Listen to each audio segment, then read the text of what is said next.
Elon Musk está prometiendo destruir a muchos políticos, a muchos comunicadores, a muchos influencers, a mucha gente que dice que tiene un montón de seguidores en las redes sociales, o por lo menos en Twitter, de un plumazo. Y es que si usted sigue a Elon, el destructor de Twitter, o bueno, quién sabe, no lo sabemos todavía, prometió que para este día 12 iba a haber una gran sorpresa para los bots que prevalecen en Twitter. Y es que de acuerdo a sondeos del propio Elon, de varias empresas y mucha gente que utiliza esta red social de manera profesional, hasta el 20% de las cuentas de Twitter serían bots o cuentas que se utilizan para hacer bots. La gente luego no entiende muy bien este tema de los bots. Los bots no necesariamente son automatizados, sino que son gente que puede tener cientos de cuentas, es decir, una sola persona, y que se dedican a hacer comentarios o a engordar algunos mensajes para hacerlos trending topic, es decir, los más mencionados en diversos países o incluso a nivel global. ¿Qué carajos tiene que ver este asunto con México? Pues sí, tenemos que hablar de Andrés en este caso, porque mucha gente dice que hasta un 60% de los seguidores que tiene en este momento el presidente en Twitter, pues serían bots. Eso es por un lado. Pero los que evidentemente serían más afectados es una cosa que se llama Red AMLO. Hashtag Red AMLO.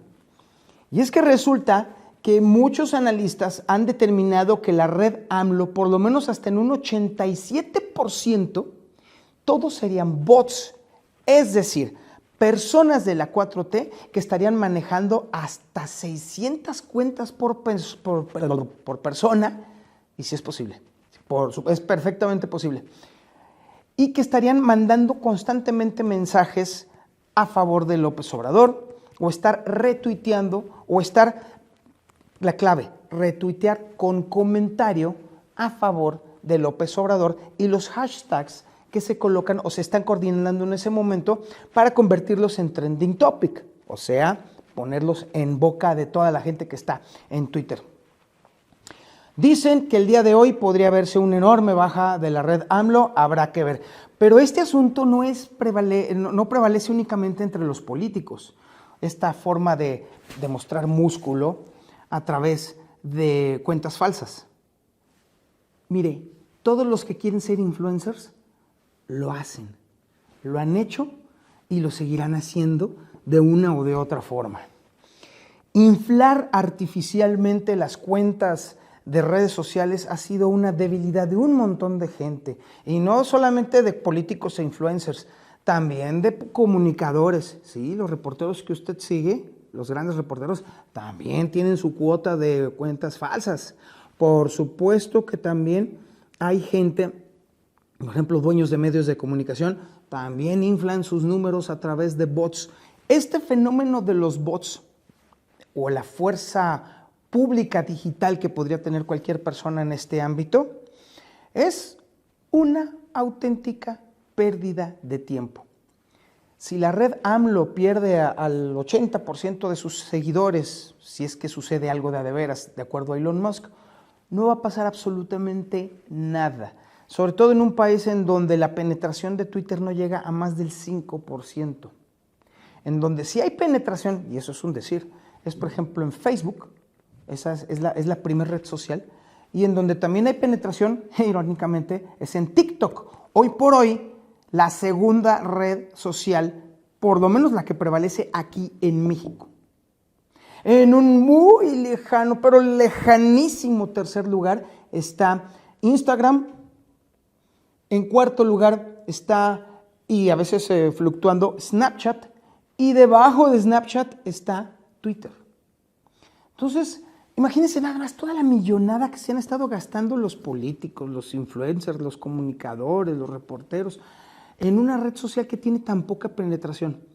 A diferencia, por ejemplo, de Estados Unidos. Por ejemplo, Twitter en Estados Unidos tiene una penetración de hasta el 32%.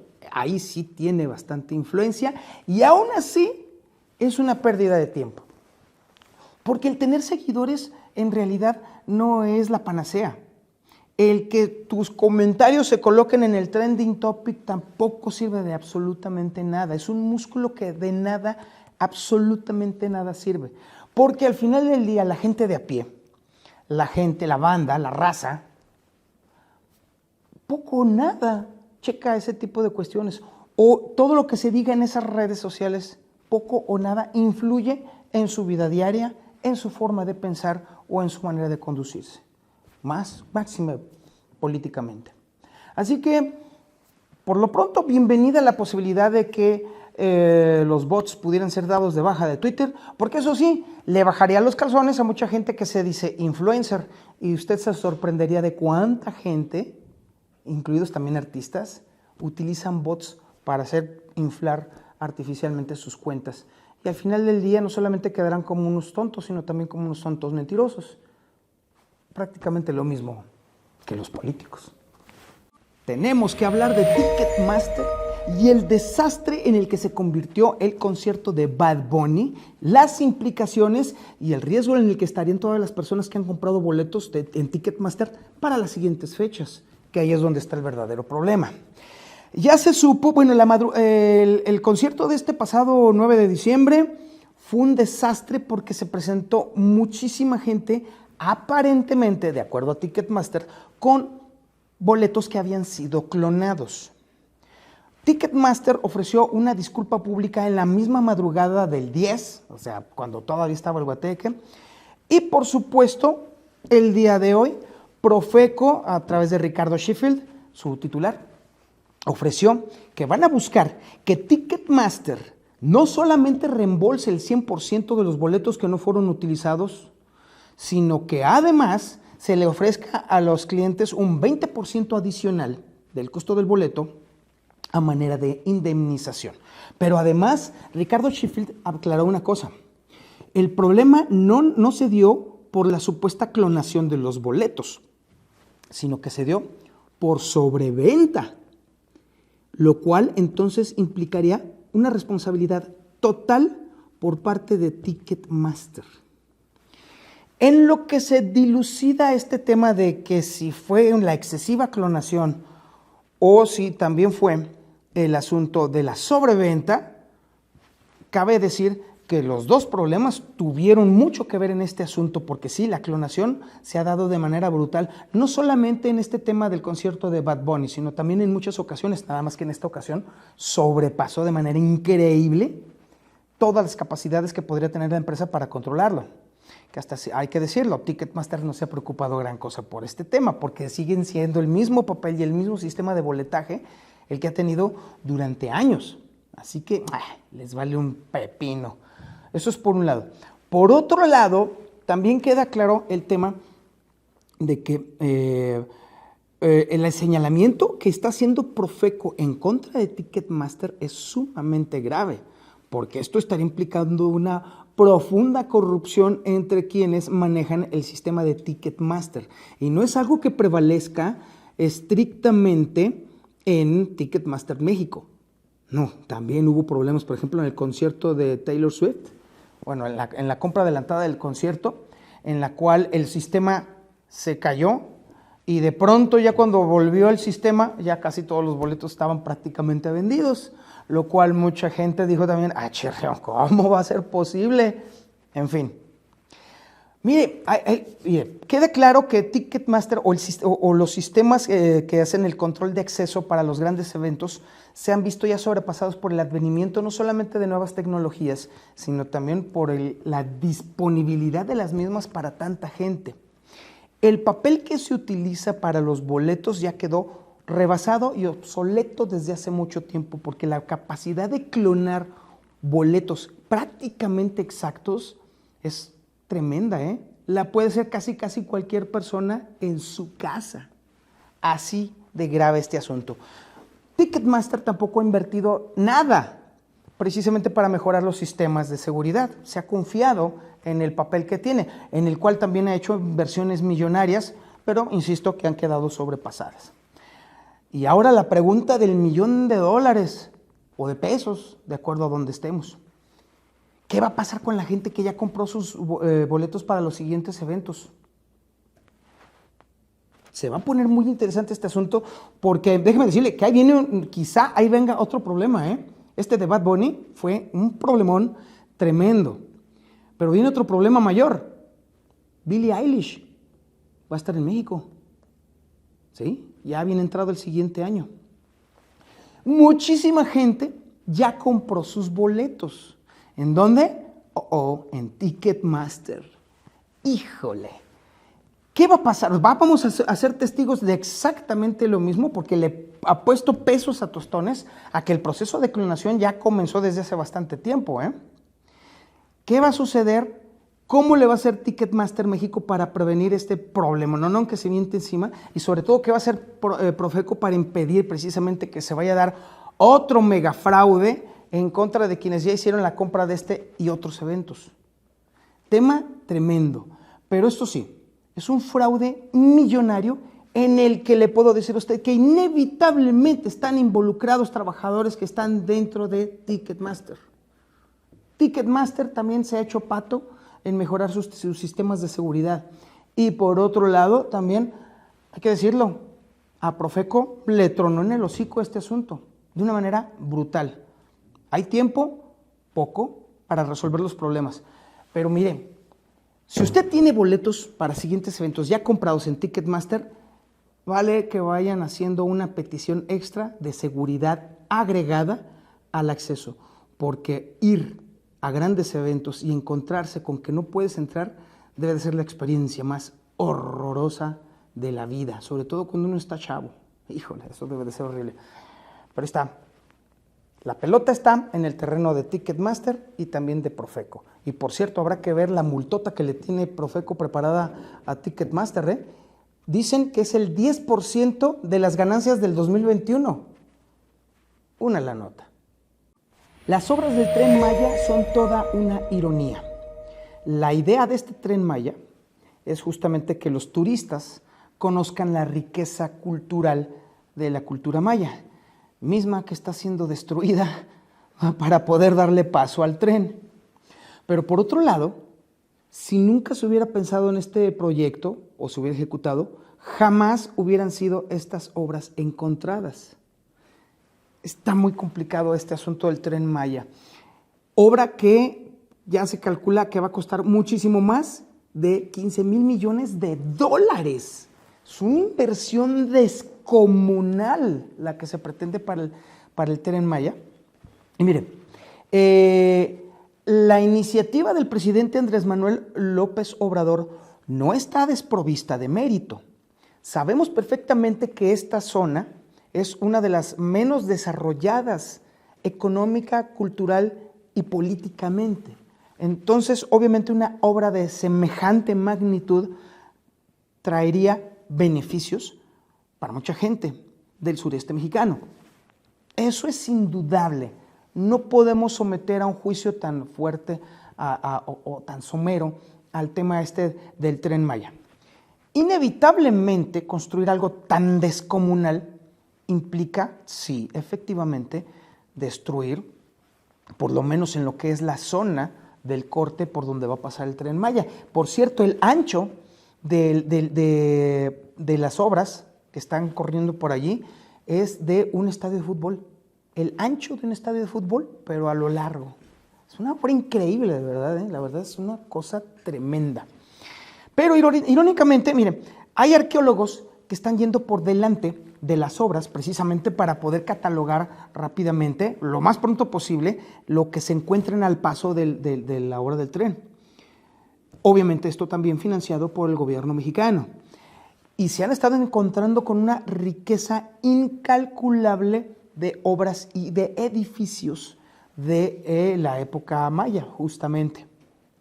Obviamente muchos dicen no puede ser posible que vaya a destruirse algo. Incluso están haciendo una especie de selección del 1 al 4 en cuanto a las obras que van encontrando. El 1 viene siendo una obra o una zona arqueológica, vamos a decirlo, insignificante, y la 4 vendría siendo una obra de absoluto e incalculable valor.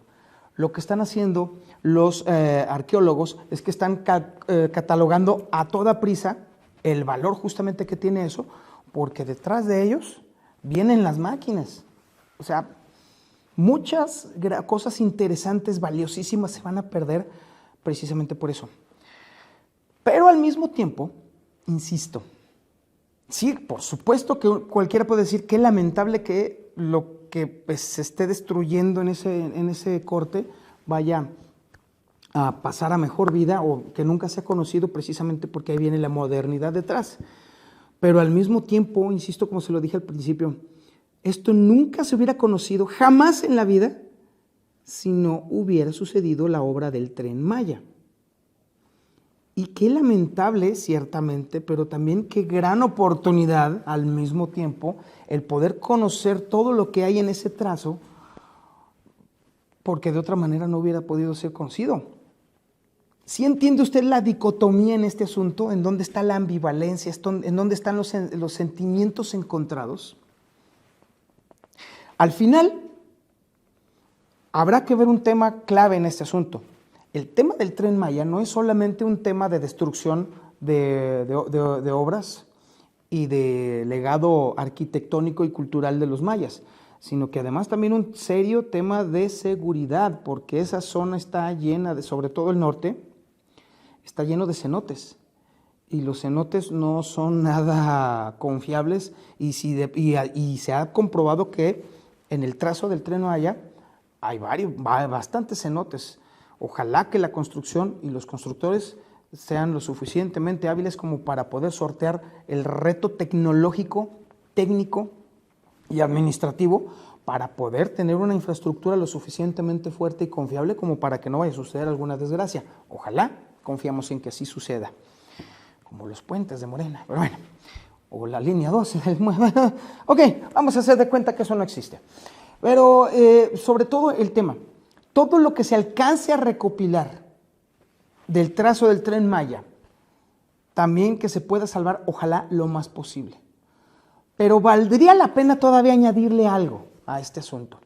No valdría la pena, digo, que ya estando entrados en gastos, de una vez hiciera una gran recopilación en el interior de la selva para poder ver la verdadera dimensión de la riqueza arquitectónica que todavía nos está guardando en este momento.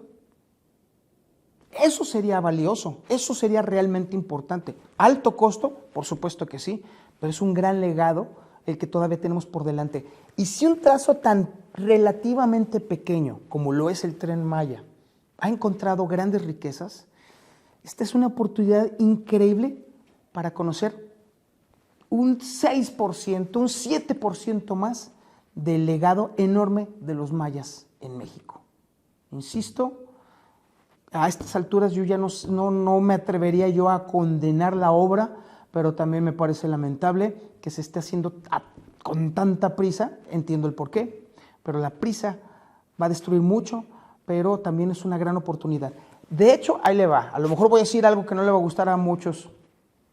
Lo del Tren Maya es una gran oportunidad. Científicos han descubierto que hay una estrecha relación entre la microbiota intestinal y nuestro estado de ánimo, y que incluso esto podría ser un factor determinante para los episodios de depresión que sufren millones de personas. Este reportaje está ya disponible en nuestra página web elreportero.com.mx. Luego, es uno de los primeritos que están allí. Y el estudio es sumamente interesante. La microbiota intestinal son todos los microorganismos que viven en nuestro intestino, y mucha gente sabe ya que el intestino humano es prácticamente el segundo cerebro. Se encontró ya la correlación entre diversos nuestros microorganismos o la microbiota intestinal y la producción, entre otros factores químicos, de serotonina. Y obviamente quienes saben de este asunto y sobre todo quienes padecen de estos problemas del comportamiento o del estado de ánimo, saben perfectamente que la serotonina forma parte indivisible justamente de el cómo fluye o fluctúa este sentido de estar bien o estar mal, que es con un factor de prevalencia muy constante y muy consistente en la población, sobre todo en la de los mexicanos. Así que, insisto, ¿conoce a alguien que tenga depresión? ¿Usted sufre de depresión? Vale la pena de que le dé una miradita a este reportaje, porque esto le podría a usted aportar mucha luz en este sentido. Estar deprimido es un tema que hay que tener muy en cuenta. No se crea usted de los comentarios que de pronto le llegan de que échale ganas, te vas a sentir bien, no te dejes caer. No, la depresión es un tema serio, es una enfermedad que debe de atenderse y solamente con la ayuda de profesionales. No crea usted que usted va a salir mágicamente de este asunto. ¿Sufre de depresión? Vaya de inmediato con un médico. Hágalo, de verdad. Júntese con las personas de que en vez de que le estén diciendo échale ganas, mejor entonces que le echen la mano para entonces acudir con un médico, con un psicólogo. Es algo sumamente importante, sobre todo en estas fechas en las cuales muchas personas tienden justamente a la depresión. No es que se pongan tristes en automático, como dicen algunas personas. No. Es un tema, es una enfermedad y debe de atenderse como tal y por profesionales. No lo puede lograr en la farmacia de la esquina. Es algo sumamente importante. Chéquese el dato en elreportero.com.mx, este importante reportaje, y pues nos escuchamos mañana.